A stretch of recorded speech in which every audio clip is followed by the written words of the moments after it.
So today I'm going to talk about why I purchased a Leica Sl2-S in January 2024 and why you probably shouldn't. So let's get into it and let's talk photography. If you're new here, my name is Justin Mott. I'm a professional editorial and commercial photographer based here in Hanoi, Vietnam, and working globally.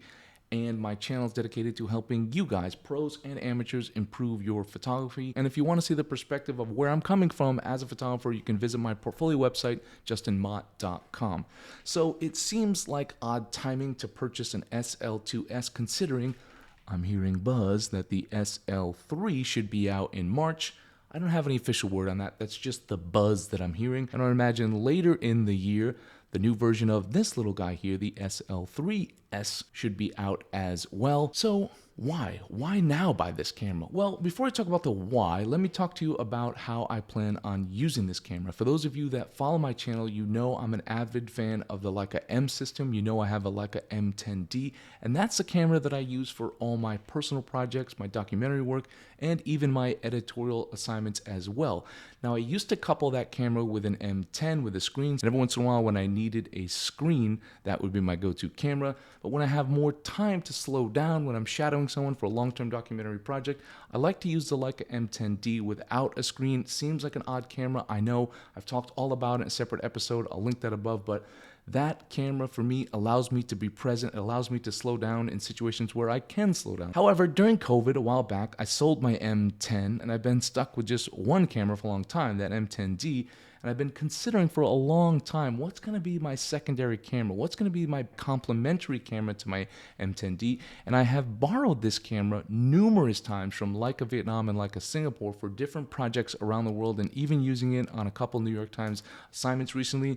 And I've just really enjoyed the experience. I've used it with the SL lenses, but I tend to gravitate towards wanting to use it more with my existing M lenses, and I don't mind using manual focus. Now, most of my work, especially my editorial work, doesn't require autofocus, so having M lenses is kind of perfect. So I bought the Sl2-S used, bought the M lens adapter, and I'm currently going to use it with my existing M lens lineup. So that's my setup. So I intend to use this camera for some of my assignment work.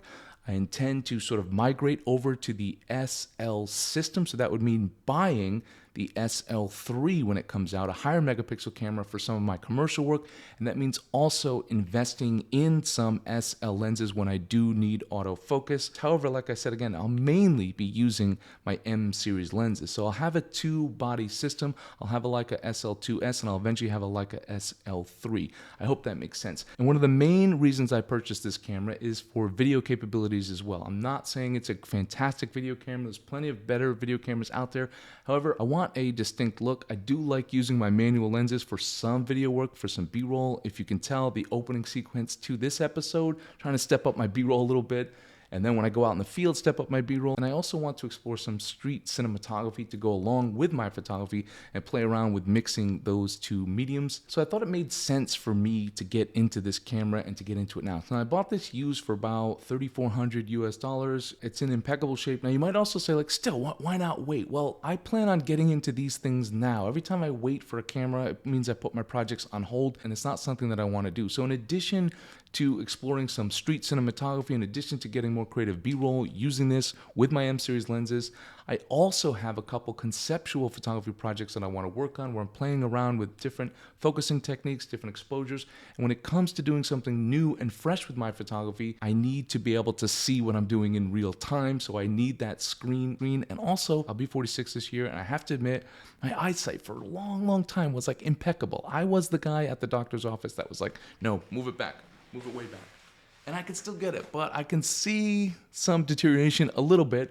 And so to be able to check that critical focus, to be able to magnify the focus with that great EVF. So I've used this camera for a long time. I'm comfortable with this camera, and it just made sense to complement my M10D and also to buy it now to grow into the SL system so I can have a hybrid system for video, commercial photography, and my editorial photography, and some of my conceptual projects as well, and a backup to my M10D, some of my personal work, and some of my long-term documentary work. So hope that makes sense. And you're going to ask yourself, like, is this still a good camera to buy now? For many of you, probably not, because honestly, to be completely fair about this camera, it's not an incredible video camera. I didn't buy it because it's an awesome video camera. I just bought it because it's the best Leica video camera. The capabilities, they don't stack up against comparable or even a lot cheaper Sony cameras and other cameras.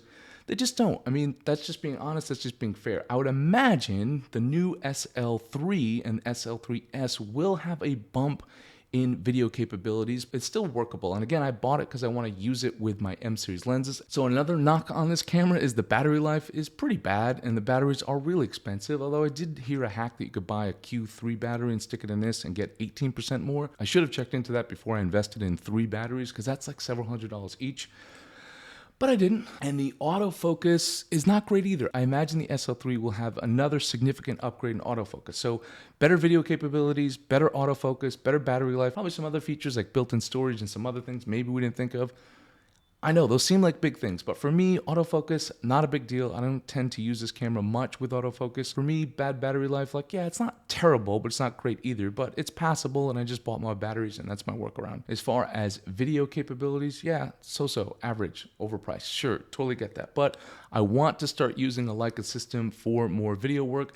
I do have faith that they're going to step it up with their SL3 system, and I will invest in the SL3 like I mentioned before, and then maybe down the line when the SL3S comes out, if it's a significant enough upgrade, maybe I'll buy it. I can justify it. I can, because I use these cameras a lot. I use them personally. I use them professionally. They will pay for themselves. That's not the case for everyone. Also, the resale value on these cameras is quite good. It's not that hard for me to resell cameras here in Vietnam. There's a big market for it. People like Leica. So that's not a huge deal for me. Yes, I'll take a hit. I get that. But so yeah, it seems like odd timing. However, I don't want to wait till the end of next year. I'm excited now. I have projects queued up now to go and shoot. And I've already been shooting with this. I already went out in the street and started a conceptual street photography project, so it's already paying dividends. So it's not a breakthrough camera. It's probably not great timing for everyone out there, but for me, it made sense right now. I hope that makes sense to you guys. I just want to clarify that because a lot of people did ask me.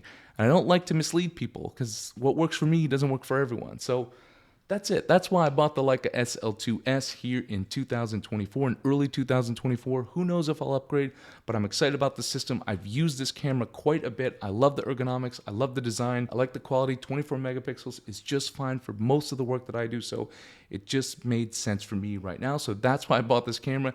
Thank you guys for tuning in. For those of you that are new here, don't forget to check out my online store at justinmott.com. I just revamped the entire site. So I've got 2 websites now. I've got my portfolio site, justinmott.com, and I've got my educational site, Ask Mott by Justin Mott, where I've got a variety of one-on-one classes, presets that will not make you a better photographer, but they will add some popular images. I've also got prints for sale. I've also got my mentorship, and I've also got my workshop coming up for March 2024 here in beautiful northern Vietnam. It's going to be a fantastic workshop, total of 5 slots, and I think there's only 3 left right now, so book your slot now. So that's it for today, guys. Don't forget to like, share, and subscribe, and don't forget to have a wonderful day.